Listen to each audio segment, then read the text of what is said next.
All right. Good afternoon. In Spirits, delighted to welcome you to today's live discussion titled Spicy or Vanilla, Talking Sexual Desire Discrepancy.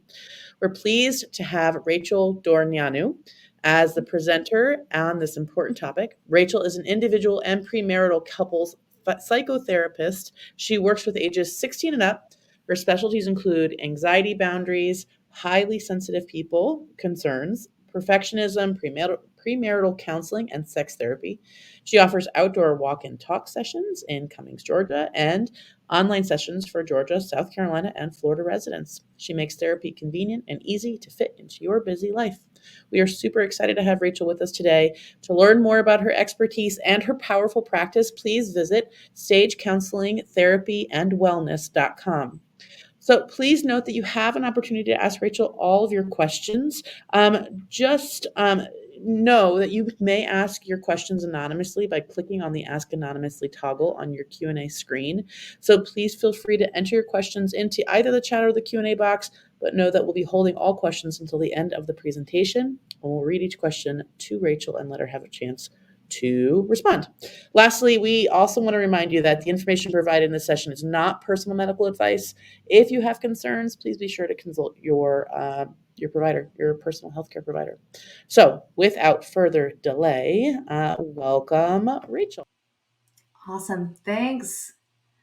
Alrighty. So spicy versus vanilla. Super fun topic for 5 o'clock Eastern time. For those of you that are on the Eastern Seaboard. So let's go ahead and get to the next slide here. So I'm Rachel, as Jackie was so kind to introduce me. And so I'm all the roles I have. Owner, clinical director, therapist at Stage Counseling and Wellness. That's my practice. And we're based in Georgia. Like you said, all my specialties are there. If you just wanted more of a visual breakdown. I also mentor students considering grad school to become therapists, new therapists to private practice, and seasoned therapists looking to hire interns. That's one of my favorite things to offer for people. Okay, so the agenda, important things to cover. The definitions of vanilla and spicy or kinky items in sexual intimacy, how to communicate your wants and needs in the bedroom, and setting boundaries and how to incorporate new items or acts into your repertoire. So I will try and cover all of the things and answer all of your questions in our time span. But if not, you're also welcome to email me. And if you're in one of those states of Georgia, Florida, or South Carolina, then we can maybe work together. Alrighty, let's get started. So vanilla sex. Alrighty, I'm gonna make sure I can see my screen. Oh, so much better. Okay, so vanilla sex is the classic shows you can binge watch. It's traditional, tried and true. We know vanilla sex, right? Is what's mostly showed in movies, TV shows, what's the right word? Smut books, if you will. There's not fancy plot twists. It's just what you know. So examples could be missionary position, penetrative, heteronormative sex. It's vanilla. It's still pretty awesome. It's still pretty good. It still gets the job done. It's just not spicy, right? So then we've got spicy and kinky sex. This is where it's a bit more edgy. It pushes boundaries. It may be where you're trying new things, getting creative, trying new toys, trying different positions, trying a bit more of dominance and submission. So many different kinds of options here. Some examples could be handcuffs, paddles, BDSM,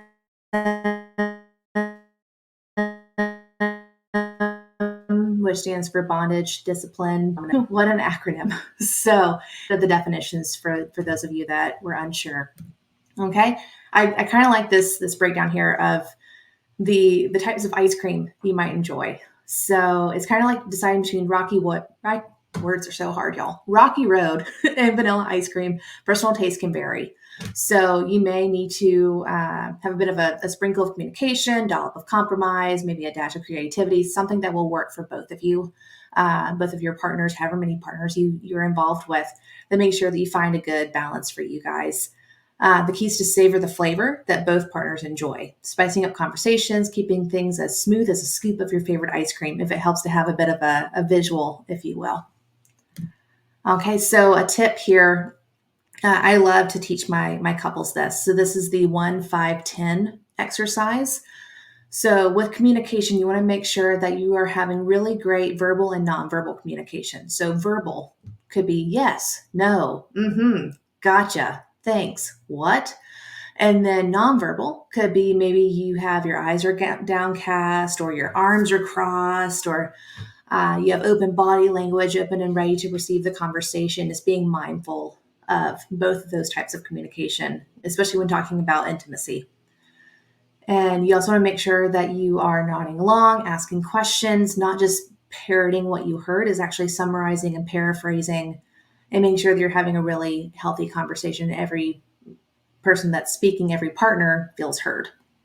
So with the 1-5-10 exercise that I teased about, this is where you're able to communicate whether you're interested in being intimate or not. So for the one would be, I still find you sexy. I'm just not in the mood right now. So that can be a really easy way, especially around kiddos, to be like, hey, I'm at a 1. So that way they don't aren't like, oh, what are you guys talking about? So that can be one thing. And then there's, let's see, maybe trying something and we can see what happens. That's a 5. So maybe you're like, try a little something, something. Maybe like a nice little massage, a nice cuddle, an extra long hug, a pat on the butt, maybe some deep kissing, that kind of thing. Try that and see what happens. So maybe you're at a 5. And then a 10 is where I am very, very interested. Absolutely, I will see you in the bedroom in 5. So if that helps to have the breakdown of 1-5-10, great. Okay, let's see what else we got. And then some other things to keep in mind is how we handle conflict. So conflict happens with every relationship, every partnership, every setup of intimate acts, even with friendships, right? So with conflict, we are dealing with the 4 horsemen of the apocalypse, if you will. Not my term, I promise. That's from the Gottman's, if you guys have heard of Gottman method couples therapy before. And so those 4 main ways we handle conflict. There's criticism, defensiveness, contempt, and stonewalling. So criticism is when you're going to say something like, why'd you do that? You screwed that up. Very critical. The way to combat that, or the antidote, if you will, is using something called gentle startup. So gentle startup is when you'll, instead of, why'd you do that? You screwed that up. It's, hey, could you help me out with this? Would you mind making it a priority this evening to do this? And then there's defensiveness. And that's where we kind of shy away from responsibility, that we will play victim at times of, well, I did this, but you did that, right? And then with the antidote is to take responsibility. So that could sound something like, my bad. You're right. I didn't take out the trash. I'll make that a priority this evening. So it's just taking responsibility for things. With contempt, it's really the kind of nasty, ugly one. It's when you knock your partner down a peg, of saying things like, okay, silly example, but let's say it's, you lazy slime ball. How can you not know how to tell time? It's just mean. Okay. And then with the antidote, you want to describe your feelings and needs and not describe your partner. So instead of the lazy slime ball, it would be more of, I feel frazzled when we're late to a dinner reservation and I need us to be on time so that I can be settled and calm and enjoy our time together. Yes, it takes longer, but in the long run, I think you want to have a happier partner than calling someone a lazy slime ball. Okay. And then stonewalling is the fun one. It's a little bit sciencey. So like, let's say that this is your brain. Okay. You have your prefrontal cortex, which is up here, that fully finishes developing when you're around 25 or so. And so that's when you have rational decision making and hopefully healthy communication skills and a bit more of emotional maturity and that kind of thing. So when we're stonewalling, it's also known as emotional flooding. What can happen is that your prefrontal cortex goes offline. So that just goes completely out the window. And then you're operating on the brainstem, which is back here. And so that's when you are operating on fight, flight, freeze, fawn, any of the other F's with trauma responses. You're just operating on primal instinct at that point, and you are not in a headspace to have a healthy, calm conversation anymore. So the antidote is to do something called physiological self-soothing psychobabble, a way to calm down. So what you'll need to do is take 20 minutes or so and actually go and calm down. The reason that I say 20 minutes is because cortisol, which is the stress hormone, it is released into your bloodstream. And they've done research. It takes 20 minutes for cortisol to leave your bloodstream. Y'all, that's a long time. So you want to go maybe watch an episode of Friends. You want to go for a walk, but just let your partner know that you're coming back. Please don't go and leave and not tell your partner and don't not come back. That's concerning. So those are the 4 main ways we handle conflict and their antidotes. Okay, so I feel statements. This is something I mentioned a little bit ago of the I feel emotion when this situation happens and I need something to happen for me to not feel that emotion. Okay, so that was that example that I mentioned earlier. I feel frazzled when we are late to a dinner reservation and I need, so keeping in mind, a want is like, I want to be early to look at the drink menu. That's a want. A need is I need us to be on time so I can relax and enjoy our time together. That's a need. Let's say I need quality time for us to connect and talk. Okay. So how the heck do we get started? What you can do is have an open, honest conversation about your desires and boundaries, checking in with your partner often. So not just when you are starting out the conversation of what are you into? What are your turn-ons, right? But that's also during the act and after the act, and something called aftercare as well. You want to make sure you are really checking in often. That way everyone's having a good time, it's still consensual, all the healthy things here. We always have a safe word and consent from both partners, all partners. Typical safe words might be yellow or red. Yellow is like, hey, slow down, warning, I'm getting close to my limit here. Red is hard stop, we're done, okay? So you also want to explore different fantasies, introducing role play. You can check out a sex tech or sex toy equipment store and see what might spark an interest. You never know what might be exciting for you. So one thing to keep in mind, though, is especially when going and looking with your partner, is do not yuck their yum. So just because someone might be excited about whips, floggers, whatever it might be, and you're like, absolutely not, I'm not touching that. Cool. You don't need to have it said that way. Just be like, good to know that that's something you're into. That's not really the thing I'm into. I'm more into blank.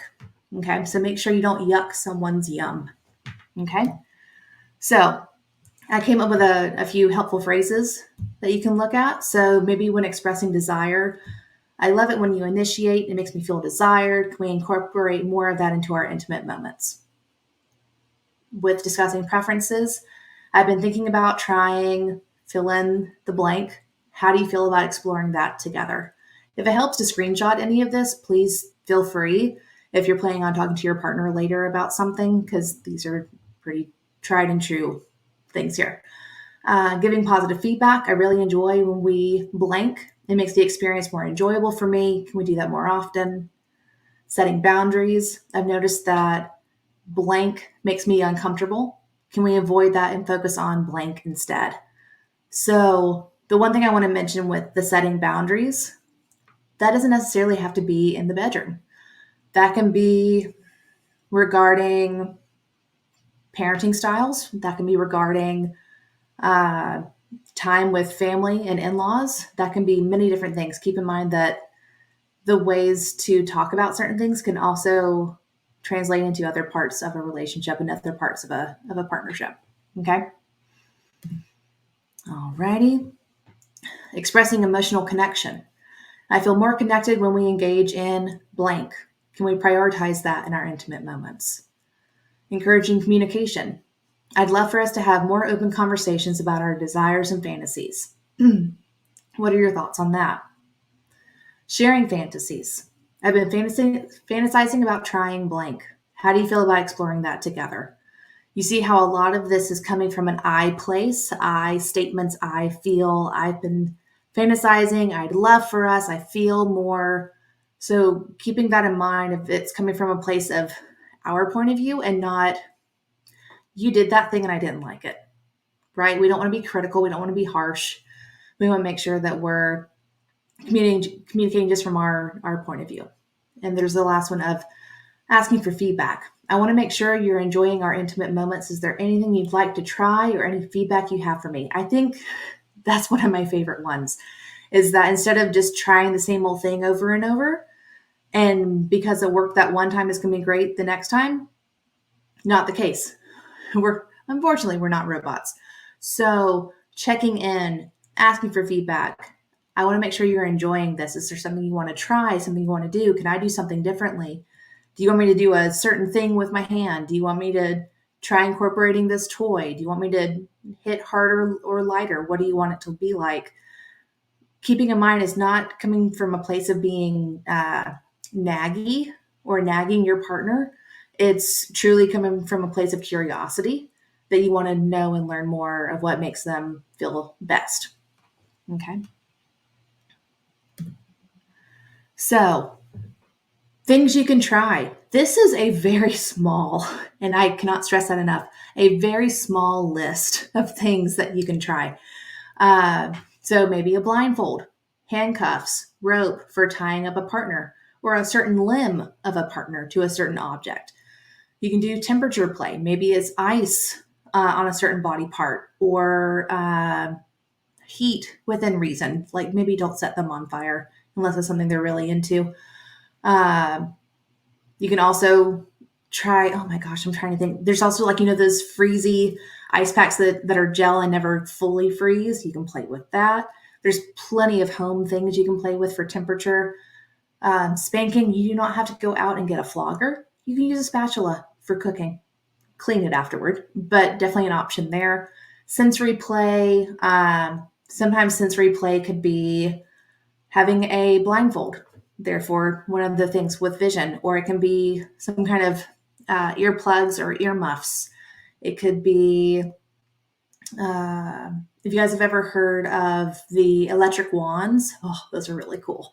That they're, for some people, it's used more of like a skincare for like skin tightening and that kind of thing. Other people use it to have a bit of more like an electric shock along different parts of their bodies. And to feel like a bit of a tingling or a singing. Some people like that.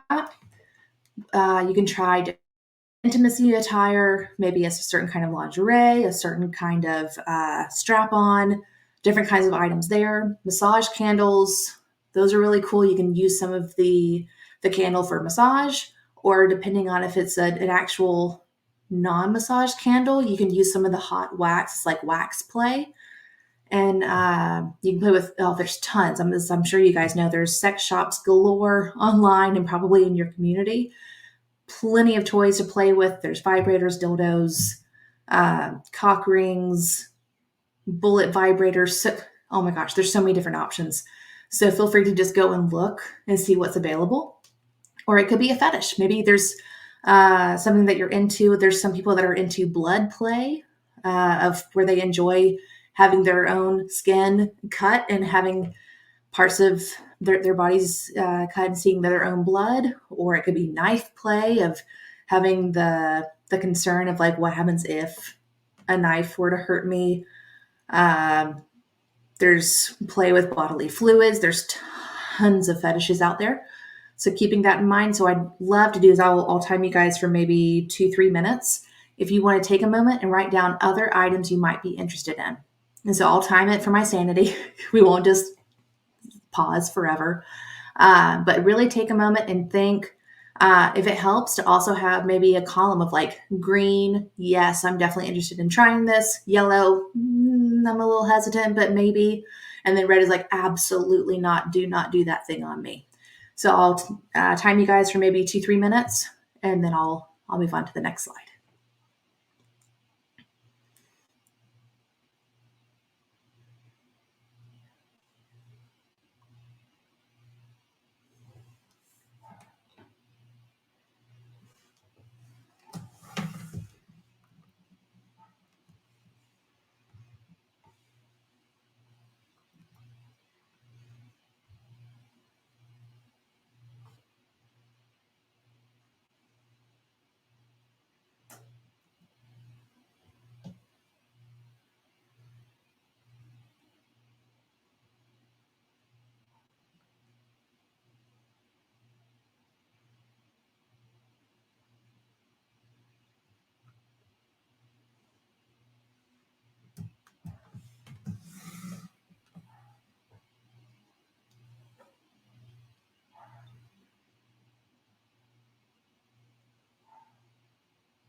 We've got about 1 minute left.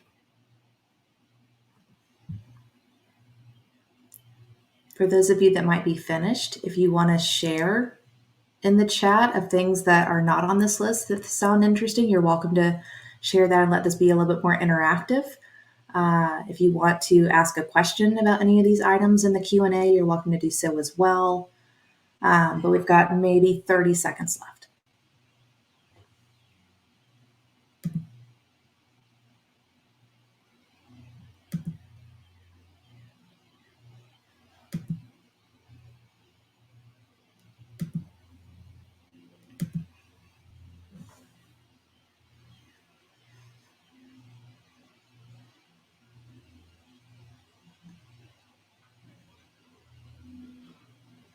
Okay, hopefully you guys came up with a few good things. Alrighty, on to the next. All right, so after you have done all of your great communication, all the wonderful active listening, and making sure that your partner feels heard and you feel heard, and there's consent and wonderful things going on, and you've explored what you're into, what you're not into, your green, yellow, red columns, if you will, of things that you're interested in trying or not trying, and you have done the act, you have done the thing that you're excited about. There's also some things that are helpful after. You want to have a safe space and do something called aftercare. So this is a space for communicating openly without judgment or distraction. You want to make sure there's not kiddos running around. Please don't do this, Monday morning when you're trying to run off to work. Maybe a Saturday afternoon, Sunday afternoon when things are a bit slower and you can actually have time to sit and process.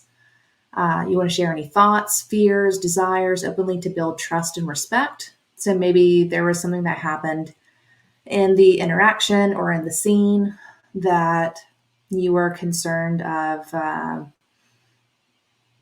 something going where it shouldn't, or fears of what if my partner doesn't like the way my body does this thing, that you're able to comfortably be honest and share those things. You want to ask for feedback and make adjustments as needed.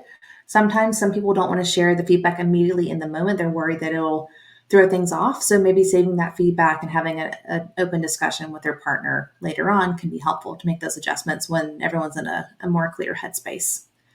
And then aftercare is discussing the experience together, providing physical and emotional support and relaxing activity afterward. So that is not a 5-second hug and then you're done and you roll over and go to bed. This is especially when it's been more of like maybe a BDSM scene or something that involves a bit more need for care and attention, maybe a Band-Aid, maybe a quick wash down, that you guys make sure that you are talking to each other about the experience. If there's any sort of support, if someone got triggered about something, there was some kind of traumatic response, that you have that time to support each other. Whether it's a romantic relationship, a dom and a sub, whatever it might be, that you have proper aftercare. Okay. Any questions? We finished a tad early. This is an awesome time to talk about anything that you wanted to ask me, to talk about a certain topic. If you want to mention something in the Q&A that I didn't get to discuss yet, and maybe we have some time to discuss, happy to do that. And we can go from there. Oh, can't hear you. Man, I do that every time. It's my I mute myself. We got a couple questions in while you were chatting or talking, excuse me. So we'll go ahead, we'll address those, and then let it open up to anybody else who wants to ask some questions. So Great. Our first question here, I'll throw onto the screen for you. My partner's sex drive has definitely decreased in recent years, but mine still is very active, to say the least. How do you recommend I speak to them about this change and make sure we're both happy with the outcome? Great question. So the things that come to my mind first is making sure that some of those things I talked about earlier, of having really great active listening skills in place, there's good communication involved, that you're able to share in a place of I statements of, I've noticed this, these are some of my concerns, this is how it affects me, and that kind of thing. Um, the other things could be making sure that they feel heard. Is there something physical going on? I want to make sure that you or your partner have been to your healthcare provider and been like, hey, is anything of what's going on for me physical? If it's a certain medication you're on, if it's a certain uh, life experience that's happened recently, maybe it's grief or loss. There's certain things that can easily affect a sex drive. So making sure that you can figure out and rule out anything physical first is helpful. And then from there, you can have discussions about, uh, let's see, about how to find a compromise, or maybe there's certain things that you want to make sure that you're able to communicate with your partner. Hang on, I lost the question for the life of me. Hang on, there we go. Uh, so I'm hoping that's helpful of making sure you share from I statements, your point of view, and sharing how it affects you, but not being careful. You know, those four horsemen of the apocalypse that we talked about, that we're being mindful of not being critical of why haven't you wanted to have sex with me? Why has this not happened? I can't believe that you're doing this. That is coming from a kind and caring place. Great. Alrighty. We just got this question in. How do I approach spanking with my partner? I've never done it, but I'm interested. And what if I don't do it right and ruin the experience for both of us? Ooh, I love this question. So I love that you asked it, first of all. But in terms of your second part of your question of what if I don't do it right and ruin the experience? Whoa, slow down. Keep in mind, not your therapist, but it sounds like you've got a really big expectation of what it could look like and what it should look like compared to just enjoying the journey and the exploration of yourself and your partner. So I'd love for you to take a moment and just be kind to yourself of what the experience could be. It's about the journey, not about the destination. So keeping that in mind, I doubt you would ruin the experience, because if your partner's with you and you guys are enjoying yourselves, even if the spank goes somewhere you did not expect, let's say that you spank the pillow instead. Okay, that's a great first attempt. Wonderful. Reframe it rather than, oh my gosh, I didn't hit them just right. I didn't spank them in the proper way. I didn't hold the paddle right. I didn't hold the flogger right. Slow down. And maybe practice on the pillow. Maybe make it fun. Make it humorous. That, to me, that sounds kind of fun. Just like practicing on the pillow. Why not? So there's that piece. And how to approach it. I would talk to them first in a place that's not rushed. That's, that safe space that I just talked about, making sure that you can say like, hey, I've been doing a little bit of research about spanking, or whatever any other audience members are interested in. I'd like to try and incorporate it. How do you feel about it? Is it something that is interesting to you? Does it scare you? How do you feel? And just get more of an open-ended question started for them and see where it goes. If they are truly not into it and they're just like, will not do it, explore it a little first instead of just taking the hard no as a no. Just be like, that's totally cool if it's definitely not going to happen. I just want to understand why. Was it something that was from your past, triggered you, that kind of thing? You're scared you're going to hurt me. Explore it first. And if it's a hard no, okay. The other thing to think about, if it's something that you're into or anyone else in the audience that's interested, is that there are some websites like FetLife, of where you could, depending on what kind of uh, thing that you're into, that you could find a partner, not a romantic partner per se, but just a play partner that will do that with you. So there are options out there if that's something that you guys are interested in. If that's a hard no, continue to explore and find a compromise that does work for you guys. Maybe it's a certain item that would be more appropriate or okay for your partner to use on you instead of a flogger. Maybe there's another item that would be easier to play with first. So I hope that helps to answer your question. Thank you. And we've got another one in here. I'm going to go ahead and put up on the scene here, which is, I just don't feel the same way about myself that I once did, and it's affecting my desire for sex. My partner has noticed the difference. I want to make them happy, but I don't know how to get past my own issues to do that. Mm. So I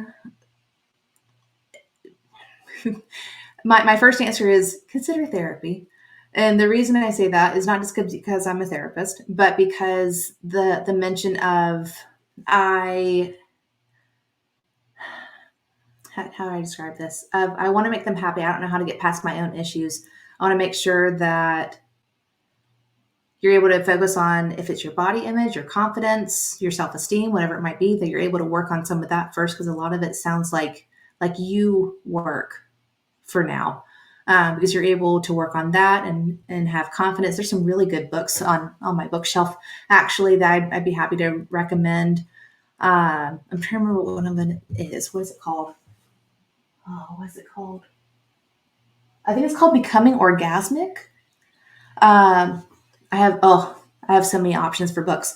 So there's that piece, but making sure that you feel more comfortable in your own skin first, and making sure that you can communicate to your partner again in I language of this is where I'm coming from. I just don't feel sexy. I just don't feel. Uh,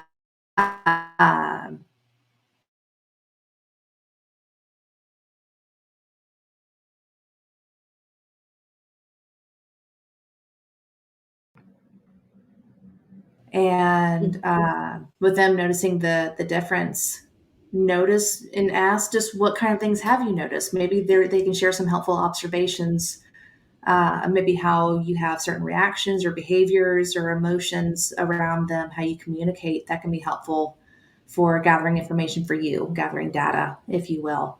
So that can be Rachel, helpful. do you mind repeating that last bit because you clipped out for just a quick second. So just Oh no. Okay. Where would you last hear? you're talking about books and things. Maybe just like the last like couple minutes that you Yeah. Yeah. Yeah. So the things that let's see. So we were talking about books. Making sure that you can talk to your partner about.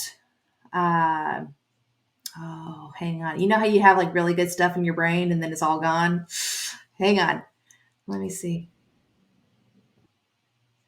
Being able to check in with your partner, asking them for the data of what they've noticed, making sure that it's true coming from a curious place, not from a defensive place. That it's, hey, what have you noticed about me in terms of my desires, my behaviors, my communication, my emotions about how this has gone for you? Because that helps me to better inform how I'm communicating with you and others in my life and going from there. And if you guys, like I said, with another question is if you need to find a compromise in terms of sex drive, of incorporating certain toys, maybe it's a spicing up thing, who knows, but make sure you have that open, honest communication is a lovely first start. That's great.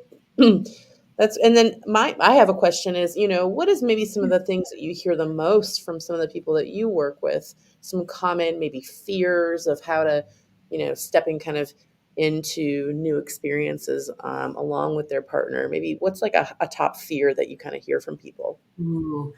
Honestly, it's from one of the questions from the audience of what if I do it wrong? Mm. What if I'm not good at this? Because so many of my people that I work with on my caseload are perfectionists or high achievers. Is that they'll say, well, what if I do this one thing? Or what if I show up to this party at somebody's house? It's like a kink party. And I just royally make a fool of myself. I can never show my face again. It's like, whoa, slow down. Guaranteed, no one's looking at you at the king party. They are so much more excited about what they're doing and their scene than they are looking at you. But if they are looking at you, they're probably still having a good time. So keeping that in mind. In terms of incorporating a new toy, a new thing, I've heard so many people say things like, well, I don't know, what if I have a certain noise that comes out of me or a certain fluid that comes out that I wasn't prepared for? Or I have too much spit. I've had people worry about that. okay, you're also human. Mm-hmm. Can we and let that be a part of the journey and learning experience of like, okay, if I do that one thing, that thing happens. Mm-hmm. Let it be, let, if anything, look at it like a curious scientist, but maybe like a sexy scientist, and make sure that you can just gather the data and be like, okay, I know that I liked this. I didn't like that. Scale of 1 to 10, 10 being I loved it, one being like, not feeling it. Cool. Rate where that was, that experience, that partner, maybe not to their face, but making sure that you're able to just check in with yourself and know that there's not one perfect way to use a certain thing or do a certain scene in BDSM or a certain kink or fetish. There's not a certain way to do it. It's whatever feels good for you and good and consensual for your partner. Mm-hmm. That's probably one of the ways I would like quell some of those fears. I like that. And then the other thing that comes to mind also, and something you said kind of sparked this question in me, is like, what happens if you guys both are gung ho? You're going to, you and your partner or partners are like, let's move forward and try this new thing. Yeah. And you walk away, you feel like everyone else was really into it, but you weren't. You were like, Mm, I'm not into it. What are some ways, what are some like maybe phrases or things that you can say to kind of make sure that that's known after the fact, but you know, that's hard. That's a hard conversation to have after the fact. it is. Um, that my brain, I'm sure the audience may have different opinions as well. I would not do that immediately after, because I would want the person that just had a lovely experience to still be able to revel and enjoy that experience that they had. But perhaps that's that Sunday afternoon conversation when there's not a whole lot of distraction and it's not immediately after to say like, "Hey, seemed like you had a really lovely time. I am so glad that I am just tickled that that was so good for you." Right? Validating, assuring, having empathy. Yes, I'm so glad. Like that top 10 orgasm for you. Love that. But for me, that wasn't something that I was excited about. I loved seeing you excited. That made me happy.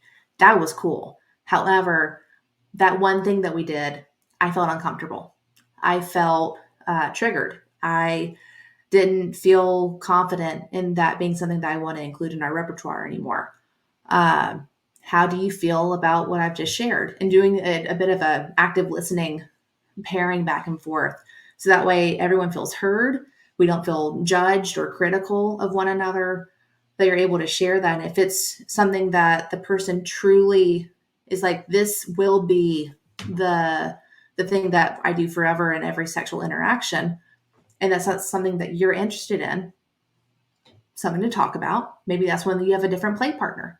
That's okay. Surprisingly, at least in my area, there's a lot of kink parties going on. There's a lot of options. If that's something you're willing to be open to, check it out. Even just to go and observe. It oh, I went a few weekends ago just to explore. And I was amazed at what all gets to happen and how people are so kind and consensual and checking in with one another. Everyone was just so welcoming and kind. So, things to consider as well. That's so great.